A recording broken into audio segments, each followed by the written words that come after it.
السلام علیکم۔ میں اپنے چینل پر کہانی ٹی وی پر خوش آمدید کہتا ہوں۔ جیسے کہ ہم میرے یوٹیوب چینل دیکھ رہے ہیں کہانی ٹی وی، جس میں ہم بہت ہی دلچسپ اور امیزنگ کہانیاں بیان کرتے رہتے ہیں۔ اگر آپ میرے چینل پر نیو ہیں، براہ کرم میرے چینل کو لائک، سبسکرائب اور بیل آئیکن کا بٹن لازمی پریس کیجیے تاکہ بر وقت اور بآسانی میری ویڈیو آپ کو ملتی رہے۔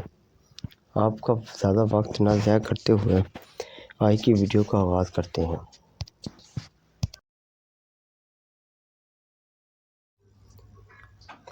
ایک دفعہ کا ذکر ہے، ایک آدمی کے 4 بیٹے تھے۔ وہ چاہتا تھا کہ اس کے بیٹے یہ سبق سیکھ لیں کہ کسی کو پرکھنے کو جلد بازی کا مظاہرہ نہ کریں۔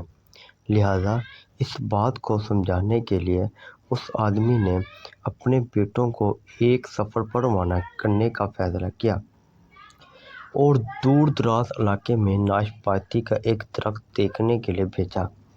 ایک وقت میں ایک بیٹے کو سفر میں بھیجا کہ جاؤ اور اس درخت کو دیکھ کر آؤ۔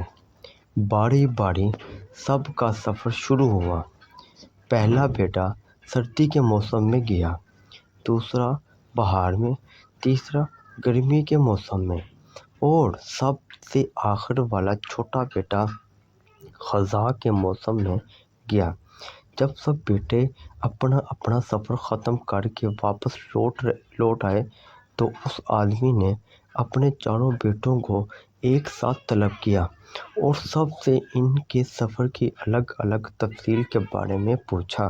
پہلا بیٹا، جو جاڑے کے موسم میں اس درخت کو دیکھنے گیا تھا، اس نے کہا، ابا جان، وہ درخت بہت بدصورت، جھکا ہوا اور ٹیڑھا سا تھا۔ دوسرے بیٹے نے کہا، اے والد محترم، وہ درخت تو ہرا بھرا تھا، ہرے بھرے پتوں سے بھرا ہوا تھا۔ تیسرے بیٹے نے کہا، ان دونوں بھائیوں سے اختلاف کیا کہ ہم درخت تو پھولوں سے بھرا ہوا تھا اور یہ کہ اس سے حسین منظر پہلے کبھی دیکھا ہی نہیں تھا۔ سب سے چھوٹے بیٹے نے اپنے سب بھائیوں سے اتفاق ظاہر کیا کہ وہ ناشپاتی کا درخت تو پھل سے لدا ہوا تھا اور ان پھلوں کے بوجھ کی وجہ سے وہ درخت زمین سے لگا ہوا تھا اور زمین سے بھرپور نظر آ رہا تھا۔